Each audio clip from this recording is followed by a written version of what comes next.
Hello everyone, स्वागत है आप सभी का डीपी की क्लास मैथ्स क्लिनिक में। स्टूडेंट्स, आज की इस वीडियो लेक्चर में हम स्टार्ट करेंगे एक्सरसाइज 3.5 को। तो चलिए देखते हैं अपने फर्स्ट क्वेश्चन को। तो फर्स्ट क्वेश्चन है students, which of the following pairs of linear equations has unique solution, no solution और इन्फिनिटली मैनी सॉल्यूशन। तो मीनिंग क्या हुई स्टूडेंट इस क्वेश्चन की? तो हमसे कहता है कि देखिए, इस फर्स्ट क्वेश्चन में आपके पास सबसे पहले तो आप ध्यान दीजिए, आपको इसमें दे रखे हैं 4 लीनियर इक्वेशंस आपको गिवन है। ठीक है, 4 जो लीनियर इक्वेशंस गिवन है स्टूडेंट्स, तो हमें ये बताना है कि इन 4 लीनियर इक्वेशंस में से कौन से लीनियर इक्वेशन का यूनिक सॉल्यूशन है, किसका कोई भी सॉल्यूशन नहीं है, इट मीन्स नो सॉल्यूशन है, और किसके इन्फिनिटली मैनी सॉल्यूशन है। तो आपको इनको चेक करके बताना है कि किसके इसमें यूनिक सॉल्यूशन है या नो सॉल्यूशन है या इन्फिनिटली मैनी सॉल्यूशन है। फिर कहता है in case there is a unique solution, कहता है कि अगर किसी लीनियर इक्वेशन का यूनिक सॉल्यूशन हो then find it by using cross multiplication method. अगर किसी भी लीनियर इक्वेशंस का यूनिक सॉल्यूशन हो तो आप उसको क्रॉस मल्टीप्लीकेशन मेथड से बताइए। तो चलिए स्टूडेंट्स स्टार्ट करते हैं। देखिए स्टूडेंट्स, हमारा फर्स्ट क्वेश्चन है,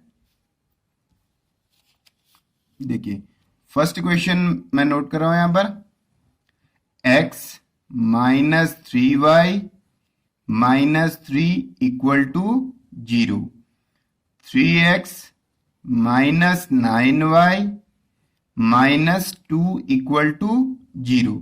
देखिए स्टूडेंट्स, हमारे पास क्या है, ये एक लीनियर इक्वेशंस है। ठीक है, तो सबसे पहले हम क्या करेंगे, हम इसको चेक करेंगे कि इसका यूनिक सॉल्यूशन है या नो सॉल्यूशन है या इन्फिनिटली मैनी सॉल्यूशन है। तो हम क्या करते हैं स्टूडेंट्स, इसको इस इक्वेशन को स्टैंडर्ड इक्वेशन के साथ कंपेयर करके सबसे पहले हम इसमें a1 b1 c1 a2 b2 और c2 की वैल्यू फाइंड करते हैं। तो a1 क्या होता है स्टूडेंट्स, x का कोफिशिएंट a1 होता है, तो a1 कितना हो जाएगा स्टूडेंट्स यहाँ पर 1। और b1 देखिए, b1 कितना होगा स्टूडेंट्स यहाँ पर -3 जो कि y का कोफिशिएंट है। और c1 क्या होगा स्टूडेंट्स, कांस्टेंट टर्म होता है जो कि यहाँ पर -3 है। ठीक है स्टूडेंट्स, ऐसे ही हम देखो a2 फाइंड करेंगे जो इस इक्वेशन में x का कोफिशिएंट है। ठीक है स्टूडेंट्स, तो 3। ऐसे ही b2 देखिए, जो हमारी ये सेकेंड इक्वेशन है, इसमें y का कोफिशिएंट -9 और c2 का कोफिशिएंट देखिए स्टूडेंट्स यहाँ पर कितना है -2। ठीक है स्टूडेंट्स, यहां तक आपके समझ में आया होगा। अब हम क्या करते हैं स्टूडेंट्स, इसमें a1 अपॉन a2 की वैल्यू फाइंड करेंगे। a1 अपॉन a2 कितना होगा स्टूडेंट्स, देखिए 1/3। और देखिए b1 upon b2, b1 upon b2 देखिए -3 ओवर -9, माइनस से माइनस कैंसिल हो जाएगा और 3 से 9 1/3 टाइम कैंसिल हो जाएगा। ठीक है स्टूडेंट्स, तो b1 अपॉन b2 भी कितना आ गया 1/3। ऐसे ही हम चेक करते हैं c1 अपॉन c2, तो c1 अपॉन c2 कितना हो जाएगा स्टूडेंट्स यहाँ पर -3 ओवर -2, तो माइनस से माइनस कैंसिल और यहाँ पर ये हमें मिल जाएगा 3/2। तो देखिए स्टूडेंट्स, यहाँ पर क्या पता चल रहा है, हमें ये पता चल रहा है कि यहाँ पर a1 अपॉन a2 किसके इक्वल है स्टूडेंट्स, b1 अपॉन b2 के इक्वल है। देखिए क्योंकि ये भी 1/3 है, ये भी 1/3 है, बट नॉट इक्वल टू कह सकते हैं हम इसको c1 अपॉन c2 के, क्योंकि c1 अपॉन c2 की वैल्यू कितनी है 3/2 है ना स्टूडेंट्स। तो देखिए a1 upon a2 1/3, b1 upon b2 भी 1/3, तो ये दोनों इक्वल हो जाएंगे students, but not equal to c1 upon c2, क्योंकि ये कितना है यहाँ पर 3/2 है ना स्टूडेंट्स। तो हम लिख सकते हैं यहाँ पर hence given pair of linear equations has no solution. आप सभी जानते हो ये किसकी कंडीशन है स्टूडेंट्स, नो सॉल्यूशन की है। अगर इसका कोई सॉल्यूशन नहीं है तो हमें इसको सॉल्व नहीं करना है, आगे को हमें सिर्फ तभी सॉल्व करना है जब इसका यूनिक सॉल्यूशन हो। ठीक है स्टूडेंट्स, तो चलिए अब देखते हैं अपने सेकंड क्वेश्चन को। तो सेकंड क्वेश्चन देखते हैं स्टूडेंट्स, सेकंड क्वेश्चन है स्टूडेंट्स हमारा 2x, देखिए मैं यहाँ पर लिख दे रहा हूँ आपको second question, 2x plus y equal to 5 है, तो मैं यहाँ पर -5 इक्वल टू 0 लिख दे रहा हूँ। ठीक है स्टूडेंट, सेकंड देखिए सेकंड इक्वेशन है आपके पास यहाँ पर 3x plus 2y equal to 8 है, तो मैं -8 लिख रहा हूँ इक्वल टू 0। ठीक है स्टूडेंट्स, यहाँ पर क्वेश्चन चेक कर लीजिए आप। ठीक है, यहाँ पर देखिए इक्वल टू के साइन है, मैंने इनको शिफ्ट कर दिया है, लेफ्ट साइड ले आया हूँ और साइन चेंज कर दिया, ये -5 और ये -8। ठीक है स्टूडेंट्स, अब देखिए आप इसे, अब आपको दिख रही होगी इक्वेशन इजीली। अब देखिए फिर से इसमें भी वही करेंगे, सबसे पहले हम इनको किससे कंपेयर करेंगे, इस फर्स्ट और सेकंड इक्वेशन को स्टैंडर्ड इक्वेशन से कंपेयर करेंगे। ठीक है, तो यहाँ पर अब देखिए a1 क्या होगा, बताइए a1 क्या होगा, x का कोफिशिएंट 2, b1 बताइए, b1 होगा y का कोफिशिएंट 1, c1 कितना होगा स्टूडेंट्स -5, है ना स्टूडेंट्स। अब देखिए ऐसे ही a2 कितना हो जाएगा 3, b2 बताइए, b2 कितना होगा 2 और c2 कितना हो जाएगा -8। बस आपको ध्यान रखना है ये a1 है, ये b1 है, ये c1 है, मीन्स x का कोफिशिएंट a1, y का coefficient b1, constant term c1। Similarly ये a2, ये b2 और ये c2 विथ साइन। चलिए अब करते हैं a1 अपॉन a2 कितना होगा बताइए 2/3। b1 अपॉन b2 देखिए कितना है, b1 अपॉन b2 1/2। और अगर हम c1 अपॉन c2 की बात करें स्टूडेंट्स, तो ये हो जाएगा -5 ओवर -8, माइनस कैंसिल, और कितना हो जाएगा ये 5/8। तो देखते हैं आगे।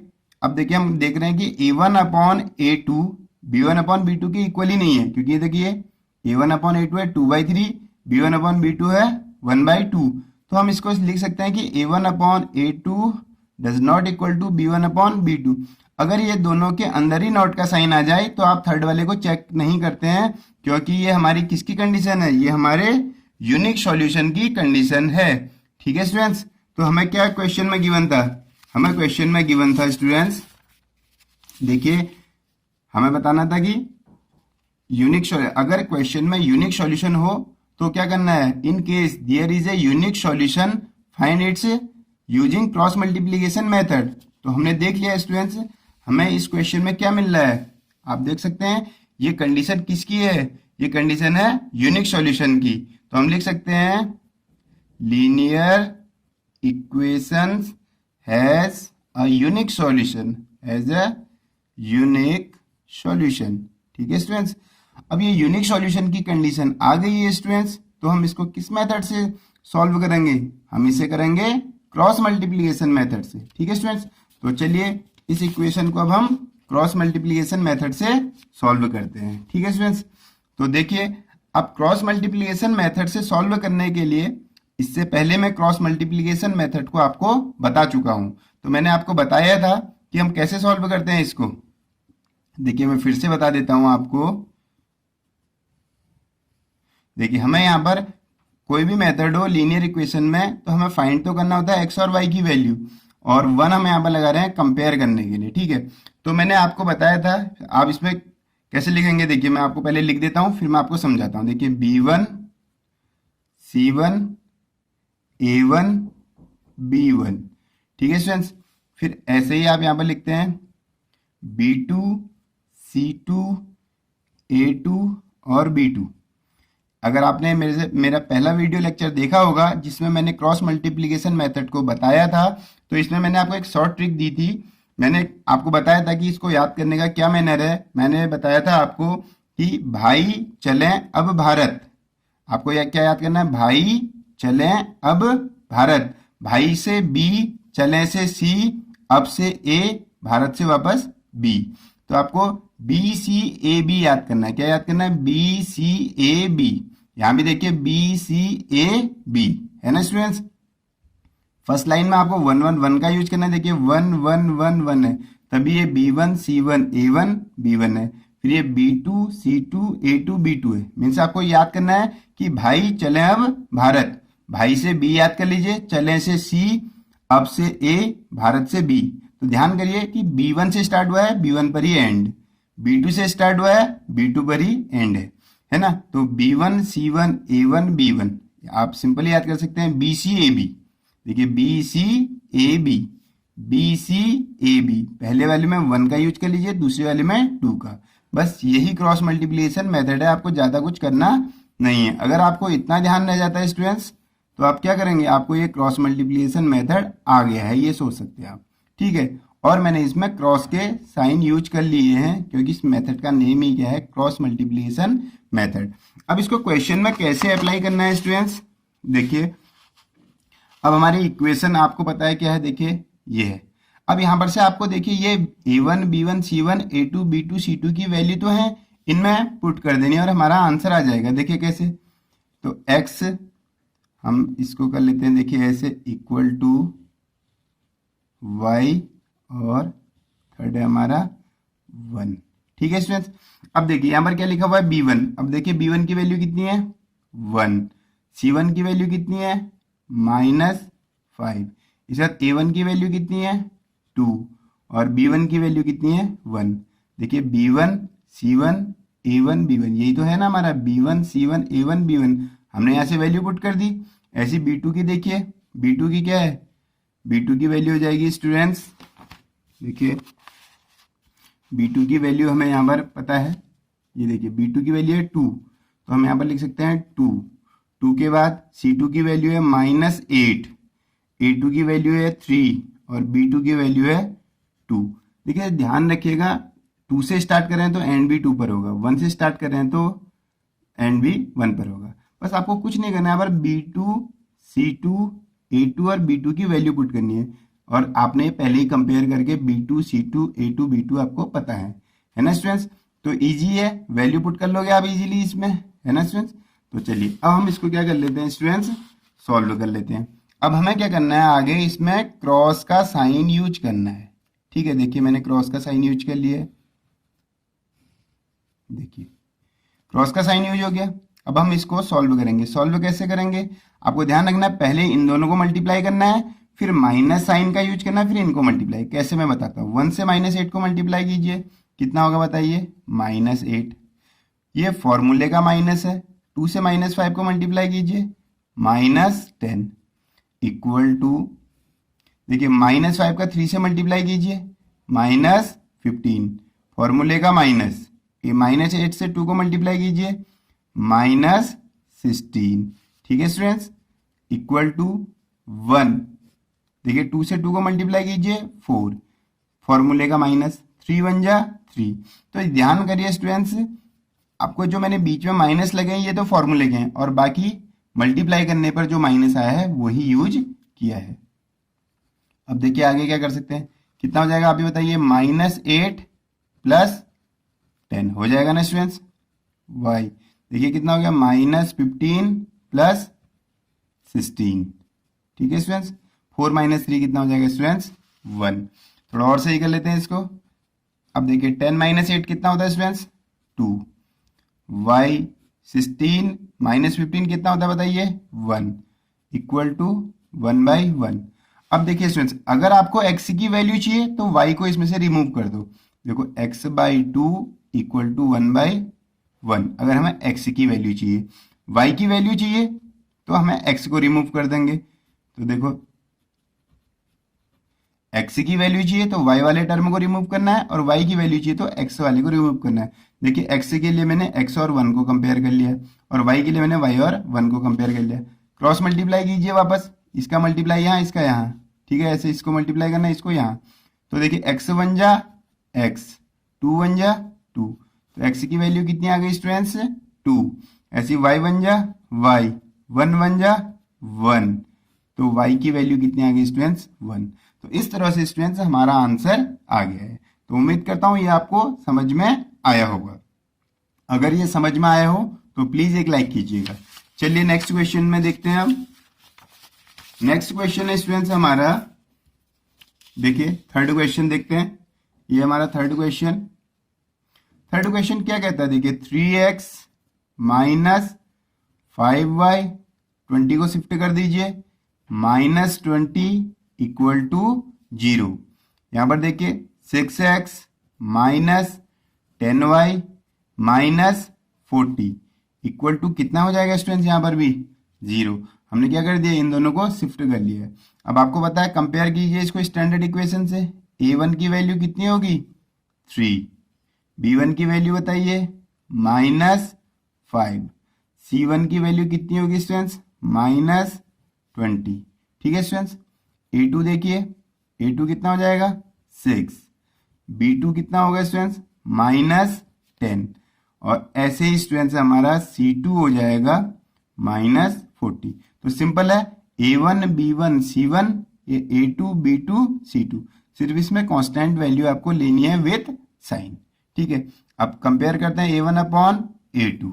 पहले a1 अपॉन a2 की वैल्यू क्या हो जाएगी, देखिए 3/6, तो कितना हो जाएगा स्टूडेंट्स 1/2। ठीक है स्टूडेंट्स, ऐसे देखिए b1 upon b2, b1 upon b2 कितना हो जाएगा -5/10, माइनस से माइनस कैंसिल, ये भी कितना हो जाएगा 1/2 हो जाएगा। ठीक है स्टूडेंट्स, अब देखिए c1 अपॉन c2 देखते हैं, c1 अपॉन c2 कितना हो जाएगा -20/-40, माइनस माइनस कैंसिल, और ये 1/2। अब आप देखेंगे a1 अपॉन a2 भी 1/2, b1 अपॉन b2 भी 1/2, c1 अपॉन c2 भी कितना है स्टूडेंट्स 1/2 है ना स्टूडेंट्स। तो अब क्या आपको क्या पता चल रहा है इससे, आपको ये पता चल रहा है कि इक्वेशन हैज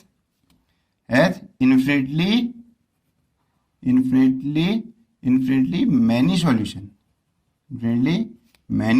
सॉल्यूशन, है ना। क्योंकि आप देख लीजिए, आपको ये तो पता चल गया ना यहाँ पर से कि a1 अपॉन a2 किसके इक्वल है, b1 अपॉन b2 के, और इक्वल टू किसके है यहाँ पर c1 अपॉन c2 के। ये कंडीशन हमारी किसकी है, मैनी सॉल्यूशन की। तो हम यहाँ पर क्या कह सकते हैं कि इक्वेशन हैज मैनी सॉल्यूशन, और ये हमारा आंसर हो गया। क्योंकि हमें क्रॉस मल्टीप्लीकेशन मेथड तभी यूज करना है जब हमारा यूनिक सॉल्यूशन हो। ठीक है, तो चलिए इसके लास्ट क्वेश्चन को देखते हैं। लास्ट क्वेश्चन में हम फोर्थ क्वेश्चन को देखते हैं।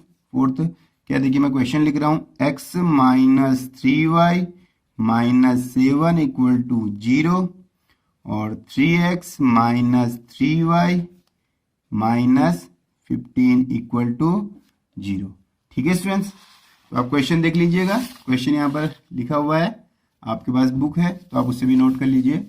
तो देखिए, अब हम आगे क्वेश्चन को सॉल्व करते हैं। ठीक है स्टूडेंट्स, तो देखिए अब यहाँ पर से सबसे पहले तो आपको मालूम है कि आप क्या करते हो, a1 1, b1 -3, c1 कितना होगा स्टूडेंट्स -7, a2 बताइए स्टूडेंट्स, a2 कितना होगा 3, b2 बताइए -3, और c2 कितना होगा स्टूडेंट्स -15। अब सबसे पहले हम क्या देखेंगे, a1 अपॉन a2। अब देखिए a1 अपॉन a2 कितना आएगा 1/3। ऐसे देखिए b1 अपॉन b2 तो कितना हो गया -3/-3, दोनों कैंसिल हो गए, तो ये कितना हो गया 1/1। देखिए हमें अभी पता चलने लग गया है कि a1 अपॉन a2 और b1 अपॉन b2 इक्वल नहीं है। अगर ये इक्वल नहीं है तो हमें c1 अपॉन c2 की जरूरत अभी है नहीं कि हम उसे फाइंड करें। हम सीधे लिख सकते हैं a1 upon a2 not equal to b1 upon b2। अब आप सभी को पता चल चुका होगा कि जो ये इक्वेशन है उसके क्या सॉल्यूशन होंगे, equation has a unique solution. क्या होंगे स्टूडेंट्स, यूनिक सॉल्यूशन। पता चल गया ना, कंडीशन है a1 upon a2 not equal to b1 upon b2, it means equation has a unique solution हम कह सकते हैं। अब देखिए स्टूडेंट्स, अब इसे हम इसी क्वेश्चन को अब किससे सॉल्व करेंगे, क्रॉस मल्टीप्लिकेशन मेथड से सॉल्व करेंगे। ठीक है स्टूडेंट्स, तो देखिए क्रॉस मल्टीप्लिकेशन मेथड से सॉल्व करने में आप क्या करते हो, अभी हमने बताया था कि हम यहाँ पर एक x लेते हैं क्योंकि x की वैल्यू चाहिए, y लेते हैं क्योंकि y की वैल्यू भी चाहिए, और थर्ड हम किसको लेते हैं 1 को कंपेयर करने के लिए। ठीक है, अब आपको बताया यहाँ पर किससे स्टार्ट करते हैं, b1 c1 a1 b1। ठीक है, भूल जाओ फॉर्मूले को, क्या बी सी ए बी याद नहीं हो रहा है, तो भाई चले अब भारत, ऐसे देखिए फिर से B2 C2 A2 B2, ये भी क्या है देखिए, भाई चले अब भारत। पहली बार बोला है तो 111 लिख दीजिए, और दूसरी बार आप लिखने जा रहे हो तो 222 लिख दीजिए। मीन्स 1 का मीन्स फर्स्ट टाइम लिखा है भाई चले अब भारत, सेकेंड टाइम लिख रहे हैं तो 2, B2 C2 A2 B2, भाई चले अब भारत। उम्मीद करता हूँ आपको ये समझ में आ रहा होगा। अब क्रॉस मल्टीप्लाई का साइन है ना स्टूडेंट्स, क्रॉस मल्टीप्लाई का साइन आप यूज कर लेंगे। देखिए अब इसके बाद आप सिर्फ आपको वैल्यू पुट करनी है स्टूडेंट्स, और आपको देखिए आपको सिंपली पता चल जाता है कि आंसर आपका आ जाएगा, है ना स्टूडेंट्स। देखिए देखिए अब यहाँ पर से B1 की वैल्यू, अब B1 की वैल्यू हमें पता है, अब तो सीधे वैल्यू तो पुट कर सकते हैं यहाँ से, कोई प्रॉब्लम नहीं है ना। चलिए मैं पुट कर दे रहा हूँ, -3 -7 1 और -3। आपको याद नहीं करना है कि बहुत ज़्यादा कि हमने क्या ले रखा है, सिंपली यहाँ से ही देख लीजिए, पहले -3 फिर -7 वापस 1 फिर -3, -3 से स्टार्ट हुआ था और -3 पर ही फिनिश भी होना चाहिए, ठीक है। ऐसी सेकंड वैल्यू देख लेते हैं स्टूडेंट्स। देखिए मैं यहाँ पर वैल्यू रख देता हूँ आपको B2 की वैल्यू हुई है -3, ये हो जाएगी आपकी -15, और यहाँ पर हो जाएगा स्टूडेंट्स आपका 3, और ये हो जाएगा -3। तो ये B2 की वैल्यू, C2 की वैल्यू, A2 की वैल्यू और ये B2 की वैल्यू, ठीक है स्टूडेंट्स। ये आपने पहले ही फाइंड करी हुई है, तो हम उसी वैल्यू को क्या कर रहे हैं, पुट कर रहे हैं यहाँ पर, ठीक है। यहाँ तक तो आपको समझ आ गया होगा। इसके बाद क्या करते हैं, क्रॉस का साइन यूज कर लेते हैं, क्योंकि मेथड का नेम ही क्या है स्टूडेंट्स, क्रॉस मल्टीप्लिकेशन मेथड, ठीक है स्टूडेंट्स। अब देखिए अब हम इसको सॉल्व कर लेते हैं। देखिए पहले क्रॉस, पहले ऊपर से नीचे को करना है, फिर माइनस का साइन, फिर नीचे से ऊपर को मल्टीप्लाई। तो देखिए माइनस माइनस प्लस, 15 3 जा 45, माइनस, देखिए ये भी माइनस माइनस प्लस है, ये तो फॉर्मूले का माइनस है, लेकिन 7 3 जा कितना होता है 21, इक्वल टू y ओवर -7 से 3 को करेंगे -21, माइनस फॉर्मूले का यूज करेंगे, -15 से 1 को करेंगे तो -15, ठीक है स्टूडेंट्स। 1 ओवर 1 से -3 को मल्टीप्लाई किया तो कितना होगा -3, -3 से -3 को करेंगे तो कितना हो जाएगा स्टूडेंट्स -9। अब इसको और सिंप्लीफाई कर सकते हैं। अब 45 में से 21 माइनस कर दीजिए, कितना होगा बताइए, ये हो जाएगा आपका 24। देखिए 5 - 1 4, 4 - 2 कितना होगा 2, है ना स्टूडेंट्स। अब y ओवर देखिए तो -21 प्लस 15 हो जाएगा, क्योंकि यहाँ पर 2 माइनस आ गए हैं तो माइनस माइनस हो जाता है प्लस, और ये देखिए -3 हो जाएगा ना स्टूडेंट्स, -3 ये हो गया, और ये माइनस माइनस प्लस 9। तो देखिए x ओवर 24 तो ठीक है स्टूडेंट्स, y ओवर कितना हो जाएगा -6, और ये 1 ओवर 6। यहाँ तक क्लियर है स्टूडेंट्स। अब देखिए अब हम क्या करेंगे, इसको हम सॉल्व कर लेंगे, है ना। तो कितना हो जा रहा है, देखिए हमारा यहाँ पर x, और आप इसको कंपेयर कीजिए, x over 24 equal to 1 over 6, क्योंकि हमें y की वैल्यू हटानी है तो y की वैल्यू को हटा लेते हैं, है ना। ठीक है स्टूडेंट्स, यहाँ तक आपको समझ में आ रहा होगा। तो देखिए क्रॉस मल्टीप्लाई कीजिए, 6x equal to 24, x equal to कितना हो जाएगा, x की वैल्यू आ जाएगी 4, ठीक है स्टूडेंट्स। अब y की वैल्यू को लिए देखिए, y में करेंगे y over -6 equal to 1 over 6, क्योंकि जब y की वैल्यू चाहिए तो x को हम क्या कर देते हैं, रिमूव कर देते हैं। तो क्या हो जाएगा, देखिए 6y इक्वल टू -6 हो रहा है ना स्टूडेंट्स। 6 से 6 y की वैल्यू देखिए -6 ओवर 6, तो y की वैल्यू कितनी आ जाएगी स्टूडेंट्स, यहाँ से -1। देखिए कितना इजी मेथड है, अगर हम इसको एक बार पेशेंस से अच्छी तरह से अगर हम देखेंगे स्टूडेंट्स तो 100% मैं कहता हूँ आपको ये समझ में आ जाएगा। अगर स्टूडेंट्स मैंने आपको समझाने की कोशिश तो की है, अगर आपको अभी भी कोई डाउट हो तो प्लीज़ कमेंट सेक्शन में लिखिएगा। अगर आपको ये समझ में आया हो तो प्लीज़ एक लाइक कीजिएगा और कमेंट में यस करके बताइएगा, जिससे कि मुझे पता चले कि मैं जिनको बता रहा हूँ उनको ये समझ में आ रहा है। और अगर कोई प्रॉब्लम हो तो आप उस प्रॉब्लम को भी लिखिएगा कि कहाँ पर कोई कमी रह रही है तो मैं उसको भी इम्प्रूव करने की कोशिश करूंगा। तो मिलते हैं आपको नेक्स्ट वीडियो लेक्चर में।